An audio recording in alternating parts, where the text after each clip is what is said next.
Señor, por como dice tu palabra, hermosos son los pies de los que anuncian tu paz, Señor, de los que anuncian las buenas nuevas, Señor. Gracias, Señor. Con mis manos levantadas hacia el cielo, me presento ante ti, oh mi Señor, para recibir de ti la fuerza y el poder para vivir junto a ti. Con mis manos levantadas hacia el cielo, me presento ante ti, oh mi Señor, para recibir de ti la fuerza y el poder para vivir junto a ti. Llena hoy mi corazón con tu presencia, llenas de alegría y paz todo mi ser. En cualquier necesidad tú me responderás, porque me amas, me amas. Llenas hoy mi corazón con tu presencia, llenas de alegría y paz todo mi ser. De cualquier necesidad tú me responderás, porque me amas, me amas.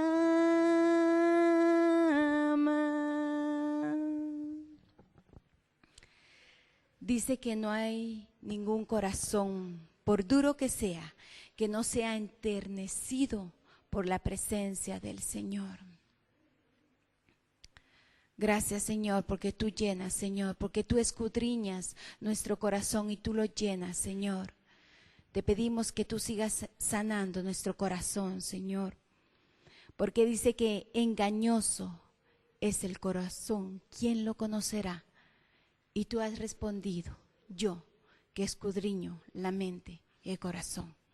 Gracias, Señor, porque solamente tú, Señor, sanas toda herida que tengamos, Señor, dentro de él, Señor.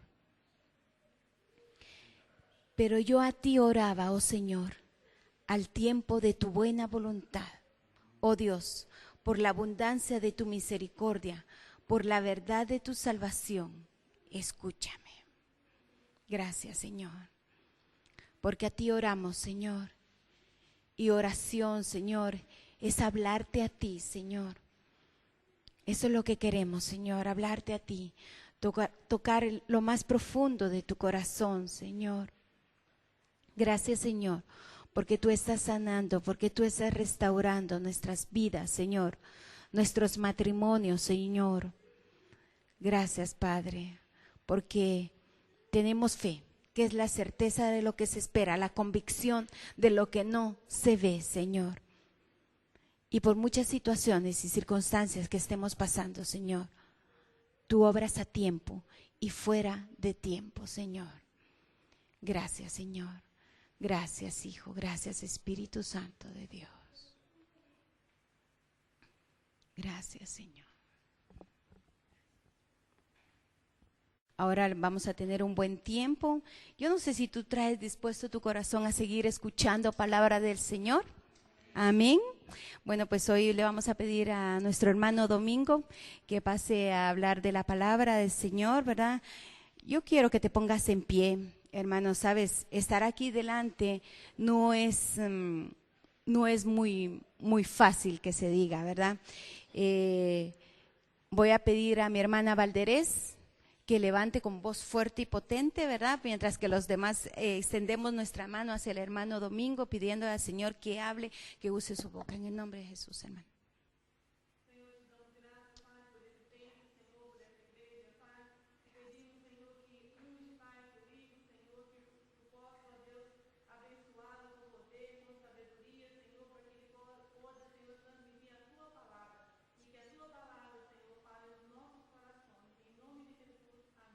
Amén, amén. ¿Quieres el micro? Sin el micro. ¿Quieres el micro? Amén. Vamos con el micro, a ver si poco a poco nos vamos acostumbrando a estos aparatejos.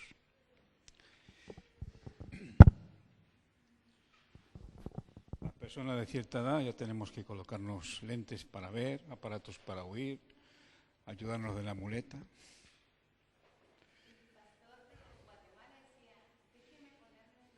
Ojos. Para oírlo bien. Amén.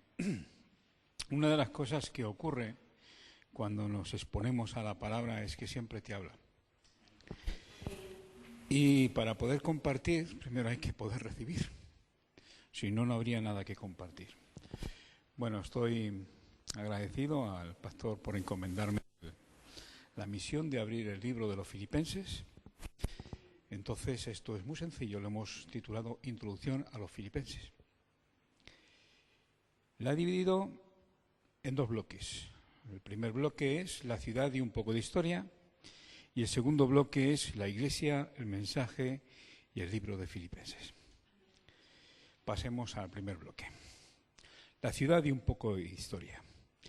Filipos fue una ciudad de Macedonia Oriental, o sea, la parte norte de lo que hoy es Grecia. Debe su nombre a Filipo II, rey de Macedonia, que le dio su nombre. Antes era una colonia tasia que se llamaba Crénides.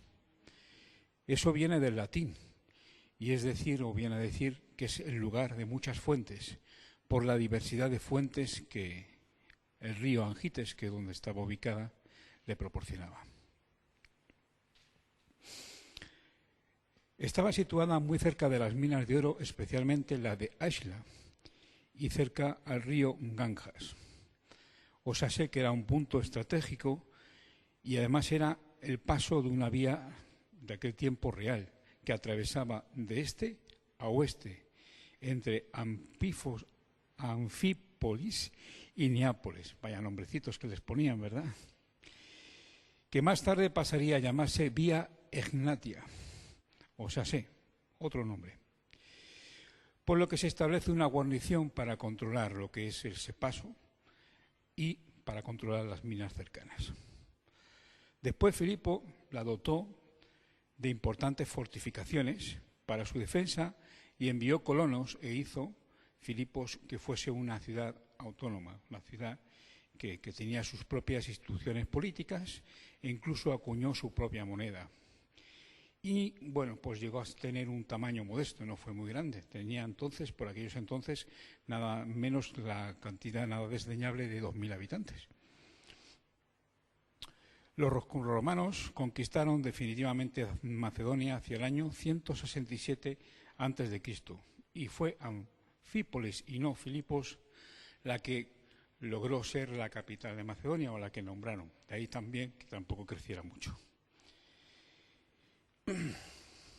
Y hasta aquí lo que es la ciudad y un poco de historia.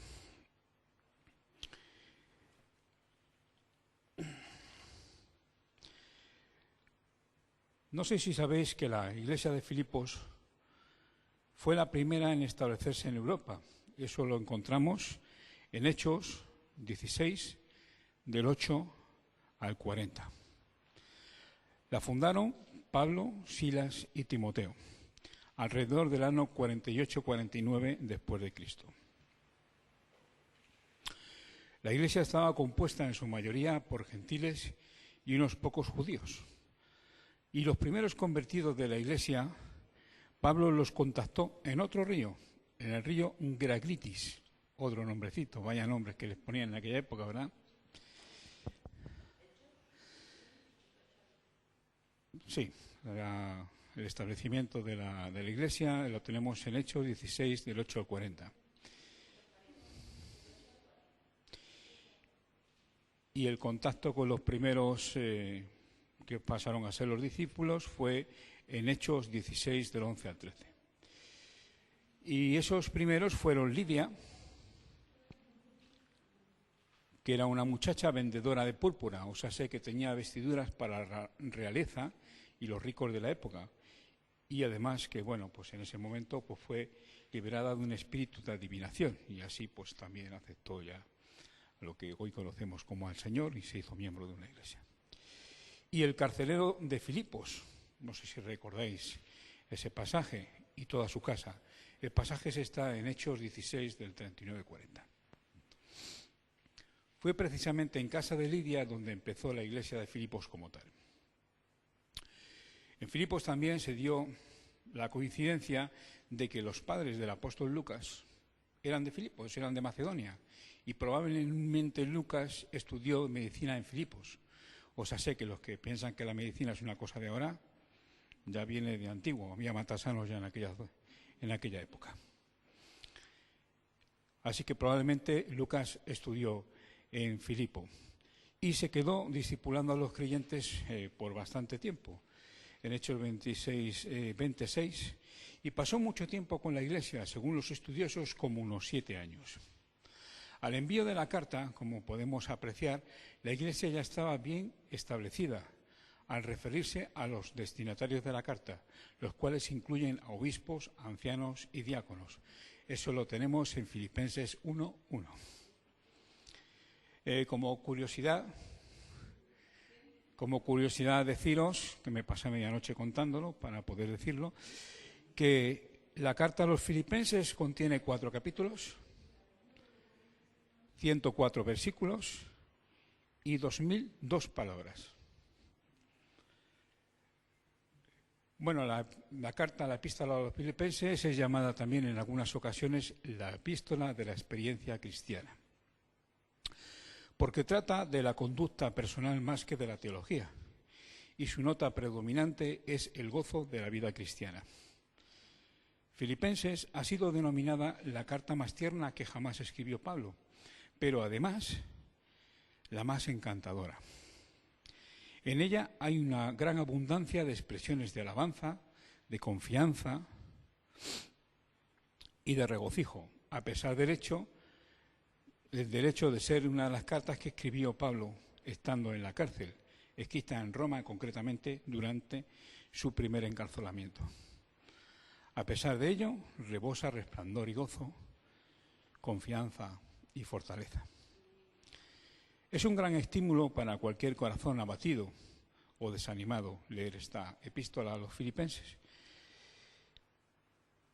Así que si estáis pasando por un tiempo de depresión o de prueba, os animo a que leáis la carta porque es breve y la verdad es que es de ánimo. ¿Y por qué lo digo? Porque para mí lo ha sido. No sé si algunos lo habéis notado, sé que algunos sí, pero estoy un tanto raro últimamente. Y es que cuando las aflicciones vienen a tu vida, bien sea en modo de problemas o en modo de pruebas o de ciertas circunstancias, pues ciertamente te angustian.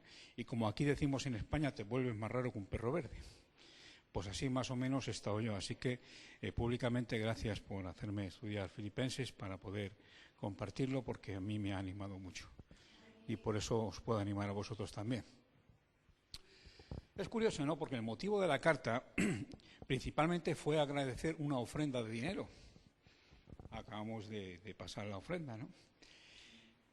Una ofrenda de dinero procedente de la iglesia de Filipos que la llevaba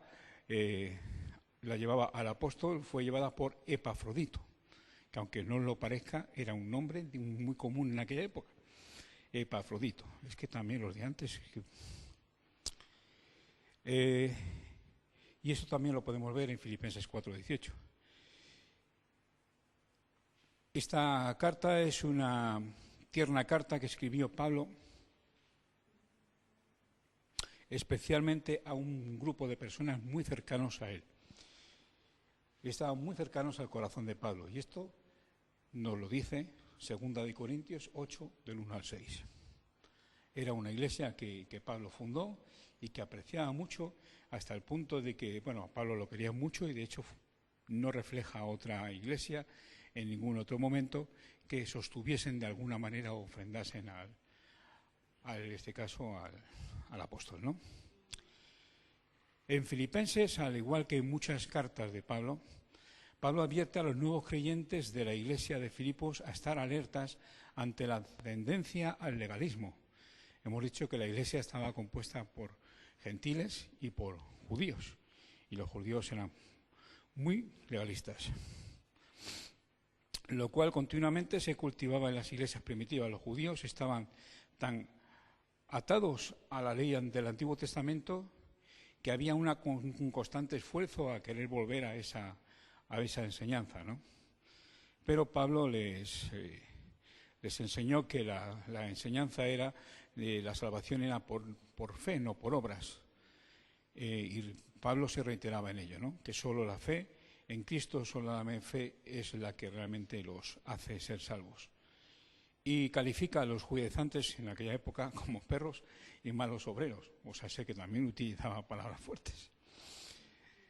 En particular, los legalistas insistían en que los nuevos creyentes en Cristo debían continuar siendo circuncidados, de acuerdo a los requerimientos del Antiguo Pacto. Ese Antiguo Pacto al que se menciona lo encontramos en Génesis y en Levítico. En Génesis 17, del 10 al 12, y en Levítico el 12:3. De esta manera ellos intentaban complacer a Dios por sus propios esfuerzos, haciendo algo, a través de algo, no a través de agarrarse a ese plan de salvación.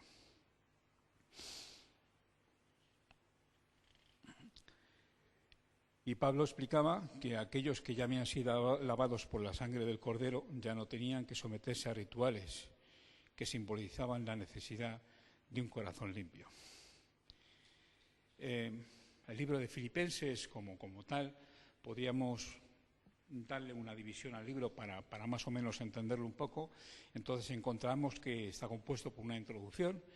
Esa introducción va del capítulo 1, versículo 1 al 7.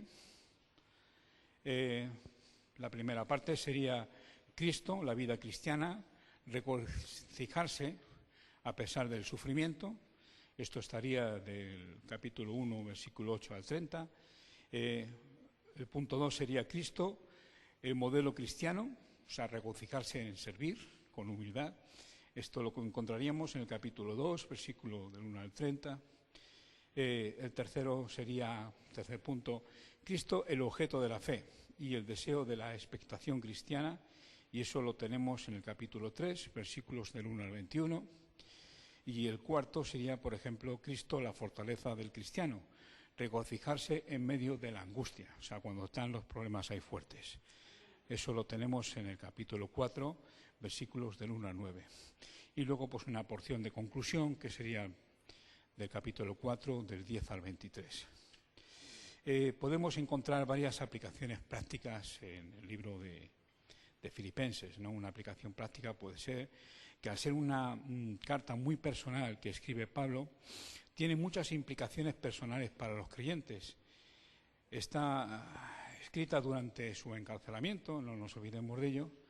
Exhorta a los filipenses a seguir su ejemplo. O sea, él se pone como ejemplo de aquello que decía, ser imitadores de mí como yo lo soy de Cristo, ¿no? Se pone como ejemplo y exhorta a tener ánimo para hablar de la palabra de Dios sin temor. Eso lo vemos en Filipenses 1:14. Durante los tiempos de persecución. Todos los cristianos hemos experimentado en uno u otro momento la animosidad de los incrédulos contra el Evangelio de Cristo. Eso es esperado, eso es normal, ¿no? Jesús dijo, si el mundo lo odiaba a él, también odiaría a sus seguidores, o sea, a nosotros. Eso también lo vemos en Juan 5:18. Pablo nos exhorta a perseverar durante la persecución, a estar firmes en un mismo espíritu, luchando unánimes por la fe del Evangelio. Eso es una cosa que encontramos en Filipenses también, en el capítulo 1, versículo 27. Otra aplicación es la necesidad de los cristianos de estar unidos en unidad y en humildad. Estamos unidos con Cristo y necesitamos luchar para mantenernos unidos unos con otros de la misma manera que lo hizo Pablo. Pablo nos recuerda que debemos ser del mismo sentir, conservando el mismo amor, unidos en espíritu, dedicados a un mismo propósito y dejando a un lado la vanagloria, el egoísmo, que con actitud humilde cada uno de nosotros, cada uno de vosotros considera al otro como más importante que a sí mismo, no buscando cada uno sus propios intereses, sino más bien los intereses de los demás. Esto es una cita casi textual que es Filipenses 2, del 2 al 4. Habría mucho menos conflictos en las iglesias de hoy si todos adoptáramos el consejo de Pablo. Otra aplicación, por ejemplo, es el gozo y el regocijo que se encuentra a través de su carta. Él se regocija que Cristo estuviera siendo proclamado. O sea, cuando otras personas hacen evangelismo, nosotros es un motivo de gozo para nosotros, aunque nosotros no estemos ahí. Eso estaba en Filipenses 1:18. Se regocija en su persecución, o sea, en medio de la prueba, en el 2:17. Exhorta a otros a regocijarse en el Señor, en el 3:1. Y se refiere a los hermanos de Filipenses como su gozo y su corona. Eso es el 4:1. Él sintetiza esta exhortación a los creyentes diciendo: regocijaos en el Señor siempre, y otra vez lo diré, regocijaos. Capítulo 4, 4:7. Como creyentes podemos regocijarnos y experimentar la paz de Dios, llevando a todas nuestras preocupaciones ante Él, si es que mediante la oración y súplica con acción de gracias sean dadas a conocer vuestras peticiones delante de Dios. Filipenses 4:6. El gozo de Pablo, a pesar de las persecuciones y el encarcelamiento, brilla a través de toda esta carta. Y nosotros nos promete el mismo gozo que él experimentó cuando centramos nuestros pensamientos en el Señor. Filipenses 4:8. Como resumen de los resúmenes, podríamos sintetizar Filipenses de la siguiente forma: estar unidos en Cristo, regocijándonos en su presencia, gozando y estando firmes en y ante cualquier situación, hasta hacer realidad ese versículo que es fácil decir y difícil llevar a cabo para algunos, por ejemplo, para mí, que es Filipenses 4:13, todo lo puedo en Cristo, que me fortalece. Amén. Hemos terminado. Espero que os haya sido de interés, que lo hayáis podido disfrutar. A mí me costó mucho llevarlo a cabo, no eran buenas circunstancias, pero me alegro de haberlo podido hacer. ¿Cuánto le dan un aplauso al Señor? ¿No? Gracias, hermano Domingo.